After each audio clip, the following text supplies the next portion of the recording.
लोकसभा चुनाव 2024 को लेकर समाजवादी पार्टी ने एक बड़ा ऐलान कर दिया है। समाजवादी पार्टी ने आगामी लोकसभा चुनावों में देश में सबसे ज्यादा 80 सीटों वाले सूबे उत्तर प्रदेश की 65 लोकसभा सीटों पर चुनाव लड़ने का फैसला किया है, जिससे जाहिर है कि बाकी बची 15 लोकसभा सीटें इंडिया गठबंधन के लिए छोड़ेगी। और उसके साथ ही ये भी ऐलान किया है कि अगर गठबंधन नहीं होगा तो 80 की 80 सीटों पर सपा चुनाव लड़ेगी। दरअसल ये ऐलान समाजवादी पार्टी के प्रवक्ता फखरुल हसन चांद ने किया है। सपा प्रवक्ता ने बताया कि अखिलेश यादव ने कहा कि समाजवादी पार्टी इंडिया गठबंधन का हिस्सा है। सपा प्रवक्ता ने आगे बताया कि समाजवादी पार्टी उत्तर प्रदेश की 80 लोकसभा सीटों में से 65 लोकसभा सीटों पर चुनाव लड़ेगी। इसके साथ ही बाकी बची 15 सीटें इंडिया गठबंधन के दूसरे दलों को देने का काम करेगी। अगर समाजवादी पार्टी इंडिया गठबंधन के साथ नहीं जाती है तो 80 की 80 लोकसभा सीटों पर सपा भारतीय जनता पार्टी को हराने का काम करेगी। देखिए, आदरणीय अखिलेश यादव जी ने कहा कि समाजवादी पार्टी इंडिया गठबंधन का हिस्सा है, उत्तर प्रदेश में सबसे बड़ा दल है। समाजवादी पार्टी को उत्तर प्रदेश के विधानसभा चुनाव में 35% से ज्यादा वोट शेयर मिला था।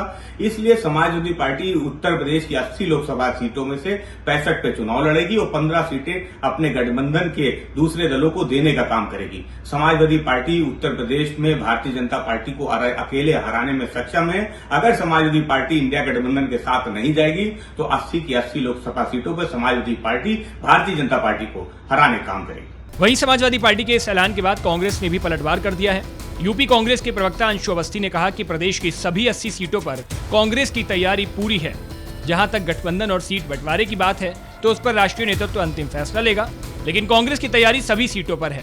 हर सीट पर पूरी मजबूती के साथ डटे हुए हैं और 2024 के लोकसभा चुनाव में भारतीय जनता पार्टी को उखाड़ फेंकने का काम करेंगे। प्रदेश की सभी सीटों पर हमारी तैयारी चल रही है। बूथ स्तर तक हम अपना संगठन खड़ा कर चुके हैं।